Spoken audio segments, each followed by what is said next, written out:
Sentence को interrogative sentence में change नहीं कर पाएंगे।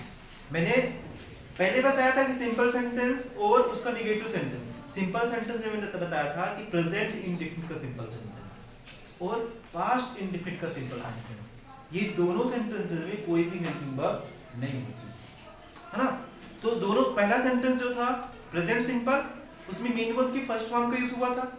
दूसरा सेंटेंस जो पास्ट सिंपल था उसमें मेन वर्ब की सेकंड फॉर्म का यूज हुआ था। इन दोनों सेंटेंस को जब हम इंट्रोगेटिव सेंटेंस में बनाएंगे तो इन दोनों सेंटेंसेस में हेल्पिंग वर्ब यूज होगी इंट्रोगेटिव बनाते हैं।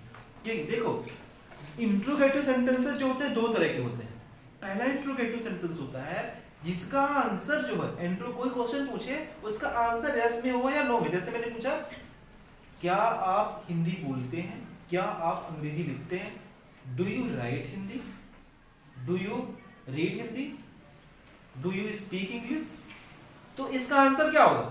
हाँ सर, यस सर बोलेंगे ना। अगर नहीं होगा, no sir I don't speak English, no sir I don't write Hindi, है ना। तो दोनों आंसर आपके क्या मिल रहे हैं? एस में मिल रहे हैं और नो में मिल रहे हैं। ऐसा इंट्रोगेटिव सेंटेंस जिसका आंसर एस में आए या नो में आए, उस इंट्रोगेटिव सेंटेंस को हम एस नो इंट्रोगेटिव सेंटेंस कहते हैं। और हमेशा ऐसे सेंटेंसेस को सेंटेंस की शुरुआत मेन वर्ब की हेल्पिंग वर्ब से की जाती है। जो sentences yes no interrogative sentence होते हैं उनकी शुरुआत किससे होती है? हेल्पिंग वर्ब से की जाती है। तो स्ट्रक्चर क्या बनता है? Helping verb. अगर हम बात करें प्रेजेंट सिंपल की, प्रेजेंट सिंपल तो उसको सेंटेंस की शुरुआत किससे करेंगे? डू या डज से करेंगे। आफ्टर सब्जेक्ट मेन वर्ब की first form object and other and put the question mark in the end of the sentence, है ना। किसी भी इंट्रोगेटिव सेंटेंस का एंड जो होगा वो क्वेश्चन मार्क से ही होगा। अगर हम किसी इंट्रोगेटिव सेंटेंस में क्वेश्चन मार्क का यूज नहीं करेंगे तो वो सेंटेंस रॉन्ग हो जाएगा। अगर हम ऐसा लिख देते हैं does he right a poem, ऐसा बस कर देते हैं, हम सेंटेंस के एंड में क्वेश्चन मार्क नहीं लगाते हैं तो सेंटेंस रॉन्ग हो जाएगा। क्यों? आप सब कुछ सही है, अकॉर्डिंग टू रूल सब कुछ सही है, फिर भी रॉन्ग है। क्यों रॉन्ग है? क्योंकि हमने सेंटेंस के एंड में क्वेश्चन मार्क नहीं रखा। जब भी किसी सेंटेंस के एंड में क्वेश्चन मार्क नहीं लगेगा, अगर वो सेंटेंस इंट्रोगेटिव है तो सब कुछ रूल सही होने के बावजूद भी वो रॉन्ग कहलाएगा, आपको कोई भी मार्क्स नहीं मिलेंगे। ठीक है।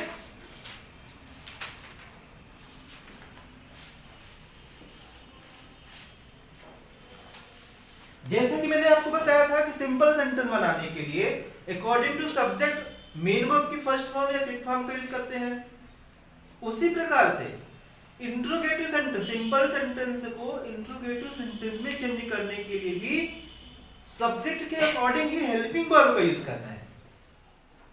जिस प्रकार से सिंपल सेंटेंस बनाने के लिए सब्जेक्ट के अकॉर्डिंग ही मेन वर्ब का यूज किए थे, उसी प्रकार से सिंपल सेंटेंस को इंट्रोगेटिव सेंटेंस में चेंज करने के लिए अकॉर्डिंग टू सब्जेक्ट ही हेल्पिंग वर्ब का यूज करेंगे। यानी सब्जेक्ट के अकॉर्डिंग, अगर हमारा सब्जेक्ट सिंगुलर नंबर का है तो हमें क्या करना है?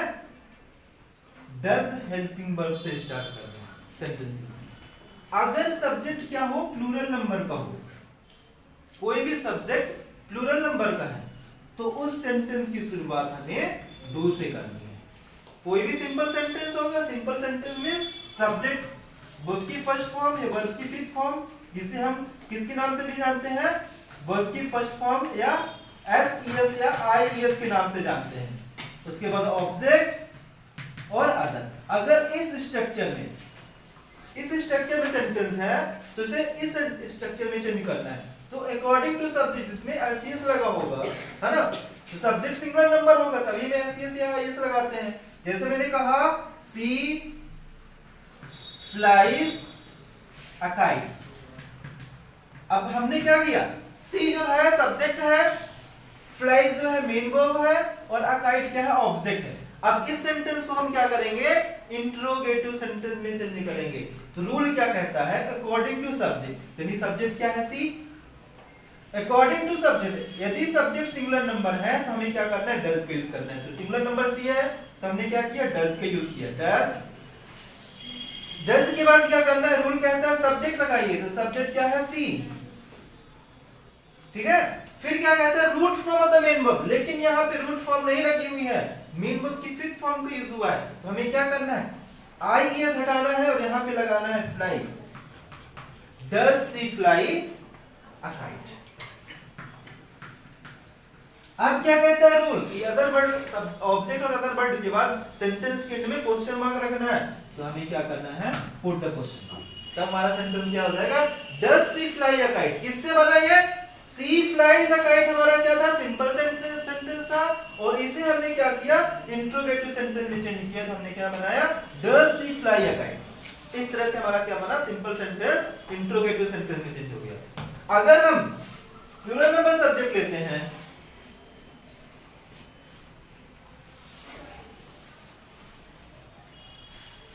अगर सेंटेंस की शुरुआत यू से है, यू डू इट, ऐसा सेंटेंस है, यू डू इट, और सेंटेंस में यू जो है प्लूरल नंबर का सब्जेक्ट है, मींस सेकंड पर्सन प्रोनाउन। अब इस सेंटेंस को इंट्रोगेटिव सेंटेंस में चेंज करेंगे, तो according to singular plural number subject we have to use do. तो सेंटेंस की शुरुआत किससे हुई, डू, उसके बाद हमें क्या करना है, सब्जेक्ट डू यू। अब वर्ब लगाना है, वर्ब है ना do you do it and question. इस तरह से हमारा क्या सेंटेंस बन जाएगा, इंट्रोगेटिव सेंटेंस। समझ में आ गया, एनी डाउट। पास्ट सिंपल में, पास्ट सिंपल सेंटेंस जो होगा वो सब्जेक्ट और मीन वर्ब की सेकंड फॉर्म ऑब्जेक्ट तथा अदर से मिलकर बना होगा। ये स्ट्रक्चर है। जब किसी सेंटेंस में मीन वर्ब की सेकंड फॉर्म का यूज हो, जब किसी इंग्लिश सेंटेंस में सब्जेक्ट के तुरंत बाद मीन वर्ब की सेकंड फॉर्म का यूज किया गया। देखो ये एक और फैक्ट है कि मीन वर्ब की जो सेकंड फॉर्म है संपूर्ण इंग्लिश लैंग्वेज में, whole of the English language, only and only second form is used in past simple sentence. यानी पास्ट सिंपल सेंटेंस बनाने के लिए ही केवल मीन वर्ब की सेकंड फॉर्म का यूज किया जाता है, और सबसे ज्यादा यूज होती है, एक ही जगह यूज होता है और सबसे अधिक यूज होता है। जितना भी इंग्लिश लैंग्वेज है ना, संपूर्ण इंग्लिश लैंग्वेज में केवल और केवल पास्ट इंडेफिनिट के सिंपल सेंटेंस को बनाने के लिए मीन वर्ब की सेकंड फॉर्म का यूज किया जाता है। उसके बाद संपूर्ण इंग्लिश लैंग्वेज में सेकंड फॉर्म का, मीन वर्ब की सेकंड फॉर्म का यूज कहीं भी नहीं किया जाता है। ठीक है, जब इसे हम क्या करते हैं, इंट्रोगेटिव सेंटेंस में चेंज करते हैं, तो हम क्या करेंगे, did as a helping verb use करेंगे, सब्जेक्ट, मीन वर्ब की first form, object and other, and put the question mark in the sentence. देखो जब भी हम पास्ट इंडेफिनिट के सिंपल सेंटेंस को इंट्रोगेटिव सेंटेंस में चेंज करेंगे, तो क्या करेंगे, इंट्रोगेटिव सेंटेंस में चेंज करते समय हमें क्या करना, अभी मैंने सिंपल सेंटेंस में बताया कि अकॉर्डिंग टू सब्जेक्ट चेंज करना है, लेकिन पास्ट इंडेफिनिट सेंटेंस को इंट्रोगेटिव सेंटेंस में चेंज करते समय हमें सब्जेक्ट की नंबर और पर्सन से कोई भी लेना देना नहीं है। हमें क्या करना है, जैसे ही पास्ट इंडेफिनिट सेंटेंस मिले तो उस सेंटेंस को इंट्रोगेटिव बनाते समय हमें क्या करना है, डिड को पहले यूज करना है, डिड को, उसके तुरंत बाद सब्जेक्ट, मेन वर्ब के सेकंड फॉर्म को। एक चीज का ध्यान रखना है, इसमें सब्जेक्ट से मतलब नहीं है, बट दूसरी बात क्या ध्यान रखनी है कि हमें क्या करना है, मेन वर्ब की सेकंड फॉर्म को फर्स्ट फॉर्म में चेंज कर देना है ना। जो भी मेन वर्ब होगी, सेकंड फॉर्म कोई भी हो, उस सेकंड फॉर्म को क्या करना है, फर्स्ट फॉर्म में चेंज करना है। ठीक है, जैसे एग्जांपल देखिए, जैसे सेंटेंस लिखा है, रोहित टुक माय पेन। अब देखिए इस सेंटेंस में जो टुक है ये V2 है, मेन वर्ब की सेकंड फॉर्म है। अब इस सेंटेंस को हम क्या करेंगे, इंट्रोगेटिव सेंटेंस में करेंगे। हम पहचानेंगे पहले सेंटेंस में, मैंने बार बार बोला हूं कि सेंटेंस जब तक नहीं पहचानेंगे तो इंटरचेंजेस नहीं हो पाएगा। हमने देखा कि टुक जो है मेन वर्ब की सेकंड फॉर्म है, तो हमने क्या किया, डिड से सेंटेंस की शुरुआत की, उसके बाद हमने क्या दिया, रोहित, डिड रोहित टुक है, टुक का फर्स्ट फॉर्म क्या होगा, टेक, तो क्या बना, did Rohit take my pen and question. इस तरह से क्या हो गया, सेंटेंस चेंज हो गया। जब सेंटेंस की शुरुआत क्या होती है, सब्जेक्ट से हो और उस सेंटेंस के मेन जो मेन वर्ब हो, वो मेन वर्ब के सेकंड फॉर्म को यूज किया गया, ठीक है। अब उस सेंटेंस को इंस्ट्रक्शन दिया हो change to present simple sentence, ठीक है, simple sentence, then make interrogative sentence. तो हमें क्या करना है, अब रूल कहता है कि सेंटेंस की शुरुआत हमें क्या करना है, सब्जेक्ट से, और उसके तुरंत बाद मेन वर्ब को यूज करना है, और कौन सी, first form of the main verb, और first form of the main verb के साथ एस या आईएस लगा देते हैं तो कौन सी फॉर्म बन जाती है, फिफ्थ फॉर्म। तो क्या बन गया, ही नोज 10 आंसर्स। ये हो गया हमारा सिंपल सेंटेंस, प्रेजेंट सिंपल। अब इस सेंटेंस को हमें क्या करना है, इंटरोगेटिव सेंटेंस में चेंज करना है। तो हम क्या करेंगे, अभी मैंने बताया था उसके पहले पिछली क्लास में कि जब सेंटेंस में इंटरोगेटिव सेंटेंस बनाना हो, कोई हेल्पिंग वर्ब ना नहीं दे, तो दो ही सेंटेंस बन सकते हैं, प्रेजेंट सिंपल बन सकता है या पास्ट सिंपल बन सकता है। तो प्रेजेंट से ये सेंटेंस की पहचान किससे हुई, ये प्रेजेंट सिंपल है, तो हम इसे इंटरोगेटिव करेंगे तो क्या करेंगे, अकॉर्डिंग टू सब्जेक्ट, है ना, सब्जेक्ट सिंगुलर नंबर है कि प्लूरल नंबर, इसे चेक कर रहे हैं। अगर सिंगुलर नंबर है तो क्या करेंगे, डज की यूज करेंगे। और देखो दूसरी गलती क्या कर देते हो कि जैसे सेंटेंस सही लिखा है, कैपिटल लेटर से लिखा हुआ है, तो आप कैपिटल लेटर पे लिख देते हो, तो कैपिटल लेटर पे लिख दोगे तो वो भी गलत हो जाएगा। तो हमें क्या करना है, ऐसे स्मॉल लेटर पे ही सब्जेक्ट लगाएंगे ना, उसके बाद क्या करना है, मेन वर्ब की first form, root form of the main verb, यानी एस ईएस जो लगा है उसे हटा देंगे और क्या बनाएंगे, does he know 10 answers.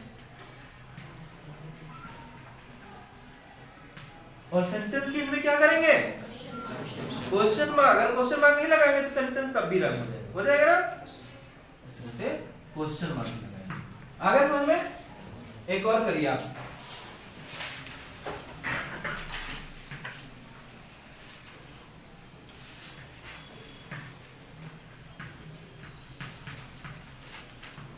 You gave me 2 questions. Instruction यही है, change into present simple and make interrogative sentence. पहले से क्या करोगे, सिंपल में चेंज करो, प्रेजेंट सिंपल में, उसके बाद इंट्रोगेटिव बनाओ। और यू क्या है,